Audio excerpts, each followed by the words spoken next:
Ja, hallo zusammen. Ich bin wirklich begeistert, mit euch das Abendmahl einzunehmen, weil das Abendmahl ist wirklich eine Kraft, das Durchbrüche in unserem Leben bewirkt. Und ich möchte heute mit Susanne zusammen beten für die Finanzen. Das ist immer ein großes Thema. Die einen, die haben immer das Gefühl, ich habe zu wenig, und die anderen haben das Gefühl, ich habe vielleicht zu viel, aber man fühlt sich schuldig, wenn man reich ist.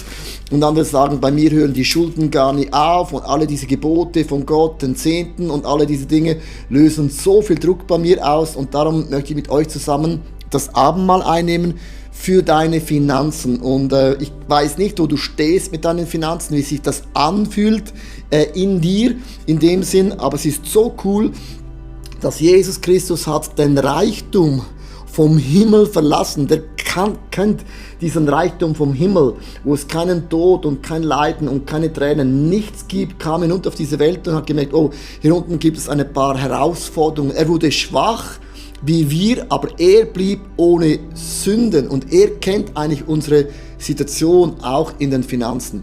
Und so krass, wenn wir uns einfach dieses Bild vorstellen, wie Jesus da am Kreuz hing, und dann sagt er, wie es heißt im Johannes 19, Vers 30, als Jesus von dem Essig genommen hatte, sagt er, es ist vollbracht. Das ist wie so ein Durchbruch, und heute nehmen wir diesen Durchbruch, dieses Es ist vollbracht für deine, für meine, für unsere Finanzen in Anspruch. Es ist vollbracht, ein Durchbruch ist geschehen. Wir nehmen das Brot und du zerbrichst es und nimmst ein Stück, und ich sage, Jesus, heil du meine Finanzen, heil du mein Problem mit den Schulden, hilf mir, nicht Dinge zu kaufen, die ich gar nicht brauche. Und wenn ich auch viel Geld, Finanzen habe, hilf mir, dass ich mich nicht schuldig fühle als ein versnobter Person, sondern du hast mir Dinge anvertraut. Hilf mir auch, dir zu vertrauen, wenn ich 10% spende oder auch mehr, dass ich nicht zu kurz komme. Du kennst alle Themen, was die Finanzen angeht. Und man sagt, Finanzen ist oft der Scheidungsgrund Nummer 1 neben Sexualität, wo man sich nicht findet, wie man Dinge ganz unterschiedlich auch auslebt, oder wie man auch mit den Finanzen ganz unterschiedlich umgeht. Vielleicht bist du jemand, du bist sehr spontan beim Ausgeben, und die andere Person ist sehr kalkuliert. Wenn diese zwei Kulturen zusammentreffen, dann brauchst du wirklich ein Wunder, und dann brauchst du auch ein Heilungswunder, dass du eine Lösung findest. Und das Blut nehmen wir ganz bewusst, wo wir sagen, es gibt Vergebung auch in den Art und Weise, wie ich die Finanzen vielleicht gelebt habe. In dem Sinn, vielleicht hast du nie was gespendet, vielleicht hast du immer einen Druck verspürt oder Dinge nur für dich gebraucht, oder du hast Dinge immer nur weggegeben, ist auch nicht gut. Es ist eine extrem krasse Balance, aber ich nehme dieses Blut. Und da kommt mir einfach das alte Kirchenlied in den Sinn, der Himmel steht offen. Herz, weißt du warum?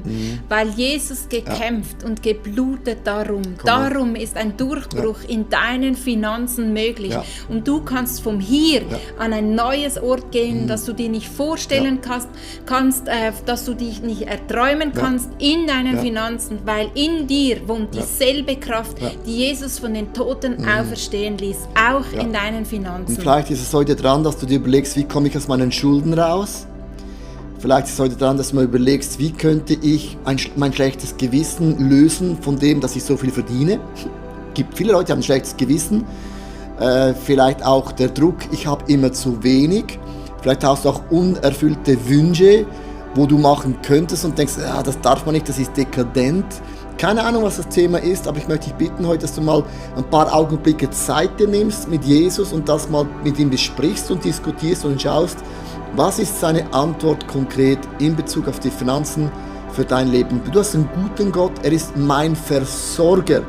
Paulus sagte, ob ich viel hatte oder ob ich wenig hatte, aber eines habe ich immer erlebt, sagt Paulus, er hat mich immer in meinem Leben versorgt, und das verbindet uns, ob du viel oder wenig hast. Wir haben einen Gott, der ist dein Versorger in deinem Leben. Also ein super Tag, und denk daran, Gott ist für dich und nicht gegen dich.